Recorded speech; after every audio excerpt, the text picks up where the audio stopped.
Now, an organic compound consists of two parts.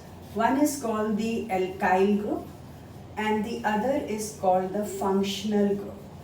So it has two parts. One is the alkyl group and the functional group. The functional group is able to tell you the entire chemical properties of the compound. Alkyl group is only increasing the size, meaning if I have a chain of carbon atoms, this is the alkyl group, and on it if I attach OH, this is the functional group.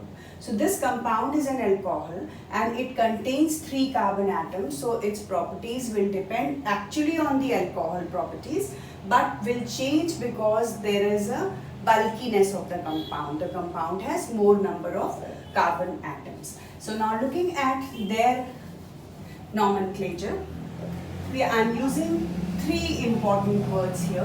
One is called the prefix, word root, suffix.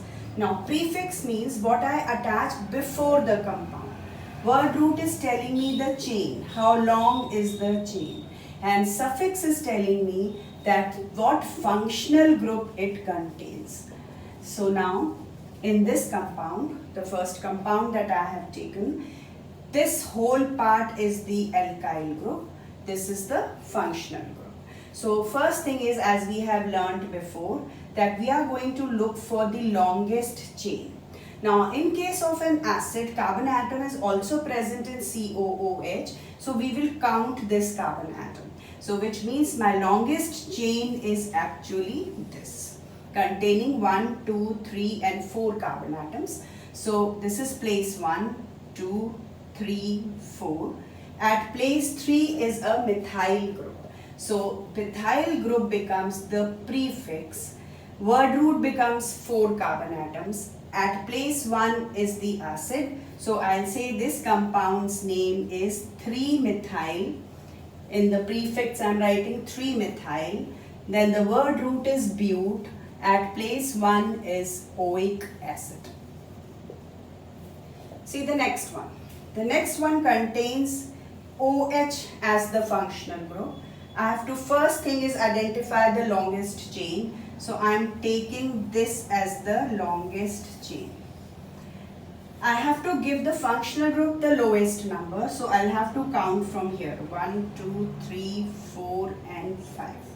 So at place 2 is an alcohol which will be known as all. See here, COOH is oic acid, OH all, CHO is al, CO one, NH2 amine. There are many functional groups. I have just taken a few at the moment.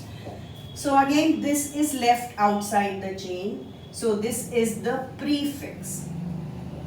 So prefix in this case is present at place 4. So I'll say the name of the compound becomes 4-methyl. At place 4 is methyl group. The whole chain is 5 carbon atoms. So whole chain is pent. And at place 2 is all. So I'll say at place 2 is all. So prefix, word root, suffix. Next one. CHO is the functional group here. If the functional group contains a carbon atom, I have to include it inside the chain, even if the chain becomes smaller.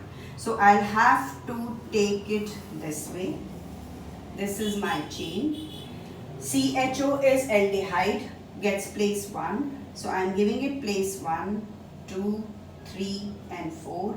Again at place 2, CH3 group is left behind. So this is the prefix, then the word root, then the suffix. So now my name becomes 2-methyl.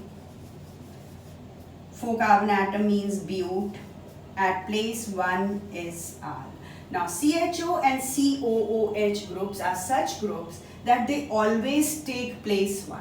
Even if the chain becomes smaller due to this, you cannot ignore them. They are always the terminal groups. That is, they are at the end of the chain. So COOH and CHO, always keep in mind, they will always be taking place 1.